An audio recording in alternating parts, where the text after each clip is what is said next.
Welcome to another Ultralight Airplane Design video from Ultralight Airplane Workshop. This video is a continuation of the last video where we were looking at load limits for the UWS-4 Ultralight airplane. That video was mostly about the whole airplane and the wing load limits. In this video, we're going to talk about the load limits on the tail. As with all the Aero design videos on the UWS-4, we're using Dan Raymer's book, Simplified Aircraft Design for Homebuilders, to help guide us in this design. I'm going to talk a little bit more about Dan's book here in a moment. As you can see here, we're on part 10C. Now part 10 overall is talking about structural sizing. That's basically trying to figure out the rough overall structural design for our airplane. In part 1, we really focused on the choice of materials that we're using. In this case, we're mostly using aluminum with a little bit of fabric in there and a little bit of steel tubing. 10B was our last video. Let's talk about that a little bit. Now, as I said in the last video, 10B, we were talking about load limits and more specifically load factors for the whole airplane, the airplane as a whole, and for the wing, including the flaps and the ailerons. And as part of that, we need to figure out various speeds for the airplane. For example, dive speed, maneuvering speed, cruise speed, the maximum flap extended speed, and we figured out the load factors. And in general, load factors are a number that we're going to multiply a weight by to get our load limits. Now our overall overriding load factor was 3.8. And then using that number and our design speeds, we figured out the load factors for everything else like negative G's, load factors with the flaps extended. If you have not seen video 10B, I'll put a link up here in the upper right hand corner that you can go to. You click on that, it'll take you to video 10B. And a little bit more about Dan Raymer's book.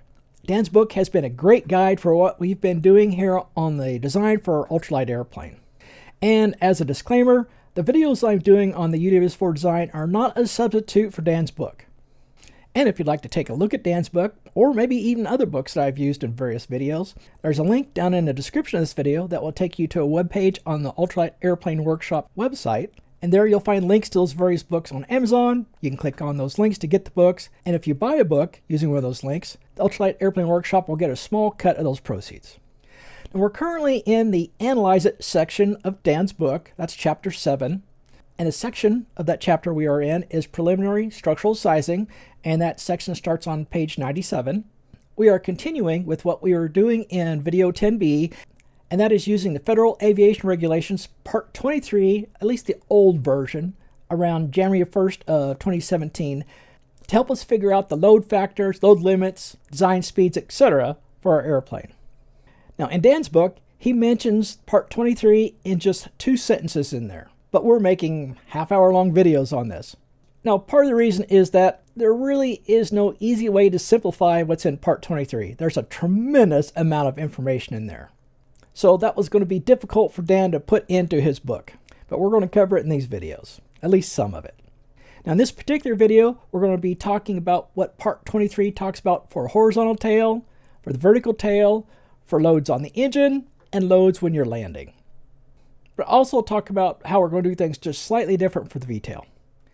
Now just a refresher from the last video, I said load limits are taking a weight and multiplying by a load factor. And the weight that we're using primarily is the 517 pounds that we came up with in part 2. And occasionally we'll also use 419 pounds when we need to go to the other extreme, because there are some instances, like with gusts, when you're at your lower weight, you have higher loads. And as a quick reminder from the last video, here is our flight envelope, where we have our speeds on the horizontal axis, we have our load factors up here on the vertical axis, we have our maneuvering speed here, our dive speed over here, our flaps extended speed here. So this kind of orange thing is our operating envelope when we have flaps extended. The blue one is our positive load factors. This yellow area here is our negative load factors. And our cruise speed is going to be around 50 knots. And if you'll remember from part 103, our maximum level flight speed is 55 knots right in here. And it's kind of convenient that our maneuvering speed is right around our maximum level flight speed. Now in this video, as well as in the last video, we're not getting into the actual load calculations, at least not much. Here we're just kind of reviewing what's in part 23, the things that we actually do need to calculate the loads on. Well, now let's get into our pitching loads. and that's going to be the effect on our horizontal surfaces. And these are horizontal surfaces that control pitch or need to be able to handle a pitching load. And that's going to be things like our elevator, horizontal stabilizer, and canards. And in our case, for the V-tail, now these pitching loads are kind of shared with the vertical loads that we're going to talk about later. But for now, let's not worry about the V-tail portion. So in general, there are three categories of loads we need to think about: our balancing loads, our elevator loads, and our gust loads. So the bouncing loads are loads that we're going to generally have in stabilized flight. And by stabilized, I mean that we are not rotating about our pitch axis. And again, these numbers right over here, that's the section in the old Part 23 where you'll find more details, more specifics on these various requirements. Now for balancing loads, we actually need to look at these loads at several different speeds. For example, our landing configuration speed, our maximum flaps deflected speed, our maneuvering speed, and our dive speed. And we also need to consider the location of our CG at these speeds. In general, you're only really concerned about either the most forward CG or the most aft CG at these speeds. So we have to design our horizontal surface to be able to handle loads at these various combinations. Now just to expand just a little bit on that balancing load, now for our airplane, since we only have a tail and a main wing, we've got lift being generated by the wing. We have a downward force, a stabilizing force, that's being exerted by the tail. And then we have the weight of the airplane at the CG. But in addition to these vertical forces, we also have a twisting force, a pitching force, because the wing itself has a pitching moment to it. And it's going to normally be trying to pitch the nose of the wing down. So that's another thing that the tail has to deal with. So this downward force here has to balance all these other forces up here. And here are the various equations for that. For example, the pitching moment of the wing is going to be Q. That's your dynamic pressure. We've talked about that a number of times. The surface area of the wing, the mean geometric chord of the wing, multiplied by the pitching moment coefficient of the wing. So that'll give you the torque, basically, of the wing. And that pitching moment is going to be about the 25% chord of the wing. Now once you have that, and you have these other forces, then you can start working on that balancing force. So basically all those forces, when you sum them together, should equal 0 if you're in stabilized flight. So in order to figure out what this force has to be back here on the tail, that's basically this equation down here. But like I said, I don't want to get into the calculations in this video, so we'll actually do these calculations later when we're actually calculating the forces on the tail. And by the way, that's going to be one of the first things we actually do in the structural design, this detailed design of the airplane. We also have to design the elevator itself, not necessarily the horizontal stabilizer, but the elevator to handle loads. Now there's generally just two speeds that we need to be worried about here. One is our maneuvering speed, and we need to be able to handle a fairly abrupt full deflection in one direction at this maneuvering speed. And our other speed is our design dive speed, and we only need to be able to handle a third of a deflection at that speed, an abrupt deflection. And just to clarify, we're not talking about flipping it back and forth. We're talking about going from neutral to either fully deflected or neutral to a third of a deflection. So the elevator itself has to be able to handle that load. And of course the hinges. Now Part 23 has a way of estimating what that load is going to be on the tail. At least the distributed average load on the tail. And that's this figure here, which is figure A5 from Appendix A in Part 23. Down here on this horizontal axis, that is the load on the wing at your maximum load factor. And then this vertical here, that's the average load on your tail. Now they've combined both horizontal and vertical here, so I'll go ahead and talk about both of them. So for our airplane, the wing loading is 4.27 multiplied by our N-1 or load factor of 3.8. That gives us just a little bit over 16 pounds per square foot. So if we come down here, that 16 is right in this area right here. So what we need to do is look at 1, and that's the vertical tail, and 2, which is the horizontal tail. Now they also give the equations here that are used to make these two graphs. So you don't have to read it off the graph, you can actually calculate it. So I went and did that. So the average load per square foot on our horizontal tail is 13.4, And for the vertical tail, let's go ahead and talk about here. It's almost 15 pounds per square feet. So you can get an estimate on that load by just multiplying the surface area of your horizontal tail times this number. That would be your design maneuvering load on the tail. And then the next thing we need to think about is our gust loads. This is going to be very similar to what we did for the wing. So for example, we're going to consider at our maneuvering speed, we're going to have a 50 foot per second gust load that is perpendicular to our pitching surface. And so you have to add the bouncing load to that gust load. And then at the dive speed, very similar for the wing, we're going to add a 25 foot per second gust load to our bouncing load. And then when our flaps are fully deployed, at our V sub F speeds, or maximum speed with flaps deployed, again, a gust load of 25 feet per second. Part 23 also tells you how to deal with calculating the horizontal surface gust loads. And that's this wonderful complex equation here. Again, we're not going to get into it, but I want you to just see what it looks like. There are some other loads we need to think about. All the loads we've been talking about so far in the pitch axis has been symmetrical. So on the left-hand side of the wing, it's the same as the right-hand side of the wing. But we also have to deal with asymmetric loads on that horizontal surface. So part 23 tells us that one calculation we need to do is 100% of the load on one side, and then 75% of that load on the other side. So that's an asymmetric load we have to be able to handle. So that's going to cause a twist in that tail. Now another load we need to handle that's kind of interesting is a hinge load, and we talked about that in the last video too. That's going to be the weight of our elevator multiplied by 12. And that load is parallel to the hinge line. So basically running along the gap in the elevator in that direction. The hinge for the elevator has to be able to handle that load. And then another thing we need to be able to handle, which I don't have a part number for over here, is that you have to be able to handle a combined load. Both the horizontal load and a vertical load acting on the tail simultaneously. Now let's talk about the yaw loads. And then the yaw loads are generally going to impact the vertical surfaces on the airplane. Now for a typical airplane, that's going to be the vertical stabilizer and the rudder. Now some of these loads are very similar to the horizontal loads. So full deflection at maneuvering speed and 1/3 of deflection of the rudder at the design dive speed. So very similar we had for the elevator. And again, we have a hinge load. In this case, it's 24 times the weight of the rudder. And again, that's acting parallel to the hinge line of the rudder. Now here's something that's a little bit different for yaw loads. You have to be able to design the structure of the airplane, and in particular the vertical surface, to be able to handle the airplane being yawed 15 degrees at the design maneuvering speed. And that's with the rudder in the neutral position.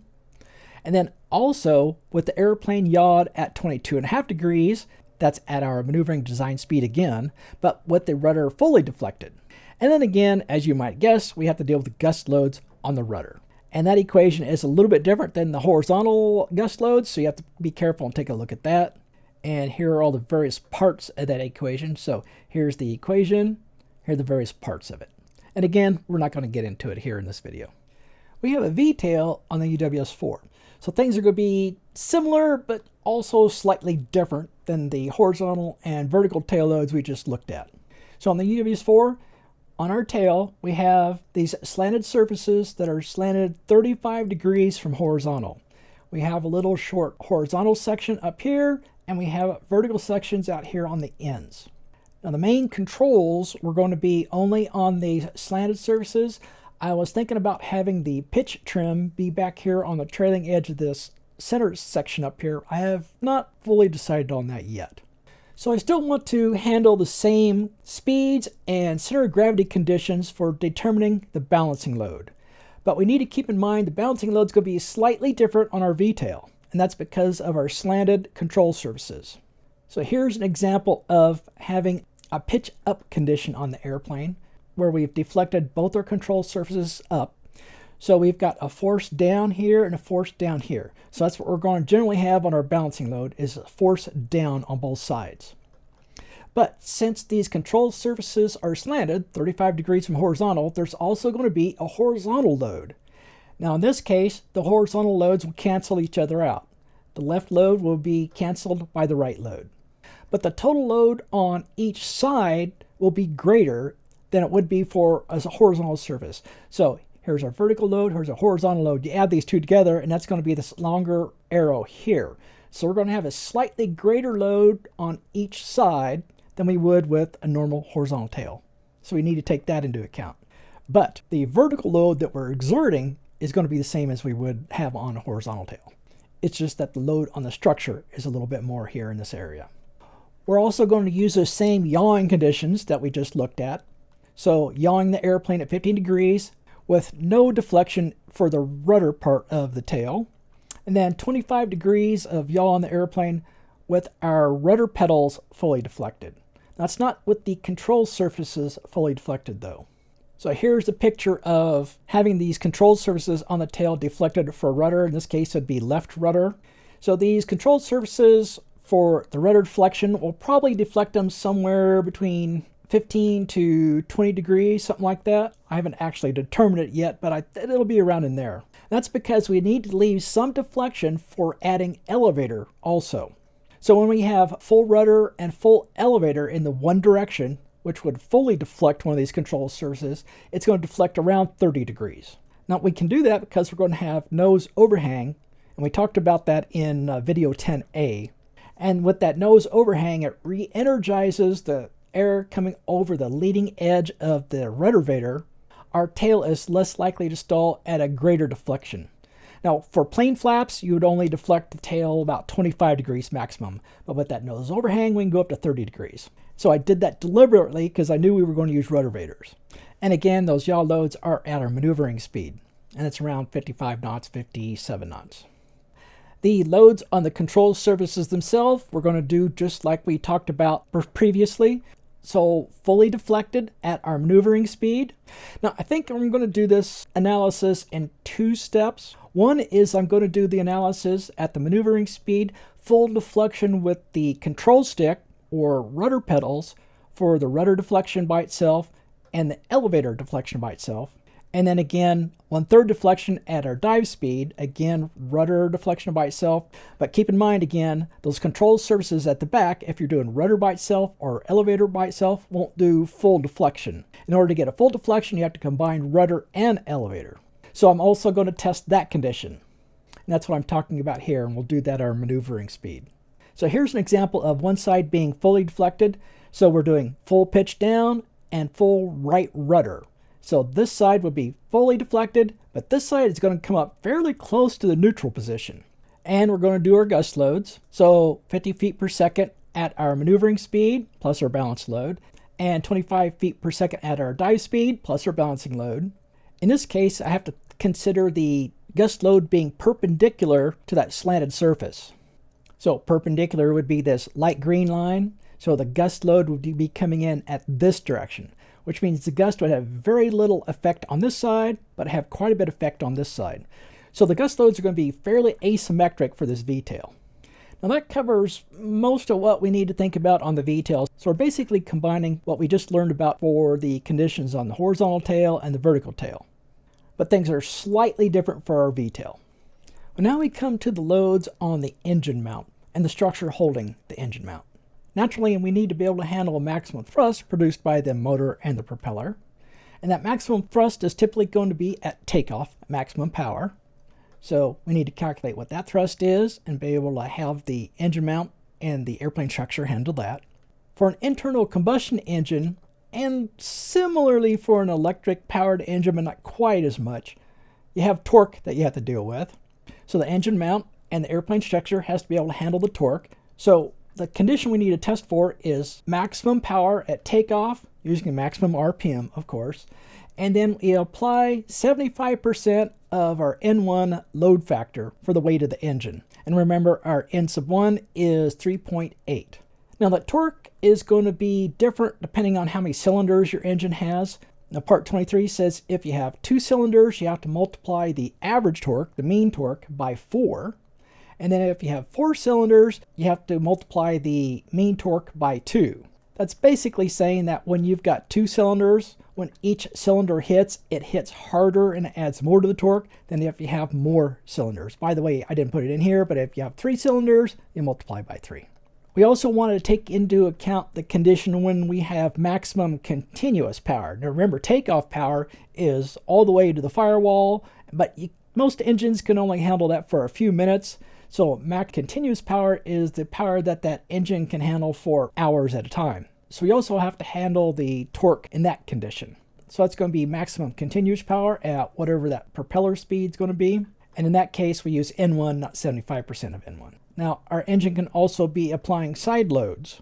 Now, we have to do a little bit of calculation to figure out if using a factor of 1.3 or 0.33 times N1, whichever one of those load factors is going to be greater, is what we have to use in calculating our side loads. And again, the weight that we're multiplying this load factor by is the weight of the engine.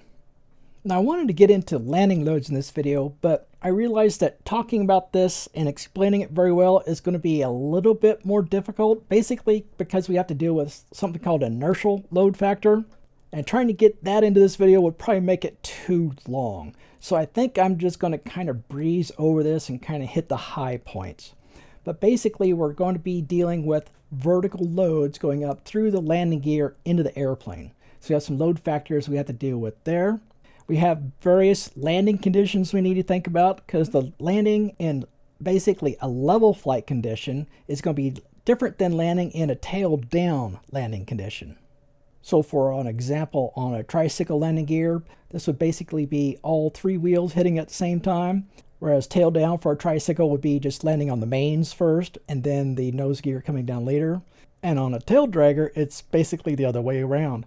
The tail and mains hitting at the same time, whereas in level flight, the mains hit and then the tail comes down a little bit later. We also have to take into account conditions when we do a one-wheel landing, like we might do if we had a crosswind. Of course, later your other wheels have to come down, but initially one wheel hits first, so we have to consider loads there. And side loads. Now there's a couple ways you might encounter this. One might be you made a fairly good landing, you're still at a high speed, and then a gust hits the airplane and whips the tail just a little bit sideways. So you're going to have side loads on your gear. And then also if you land not quite straight to the runway, and you might do that if you're crabbing into the wind and you didn't quite get straightened out in time, again, you're going to have side loads. So we need to consider the situation when it's the mains only that hit the side load, and in level condition, we might have a different load factor or vertical load factor we need to think about. We also have the condition where the reaction might be the same on both mains, or a condition where we have more load on one main than the other. And then of course we have to think about nose wheel loads, except in our plane we have a tail wheel, so we have to think about the tail wheel loads. When we start thinking about the landing loads, I'll do a separate video talking about the landing loads, particularly because these inertial load factors are a little more difficult to deal with. They're not really hard, but they're just different. And we didn't do any calculations in this video, so I'm not going to summarize what we just talked about. So let's just talk about the next video, or actually maybe the next two videos. I'm not sure if it's going to take one or two videos to do this, but basically we're going to start getting into load distribution.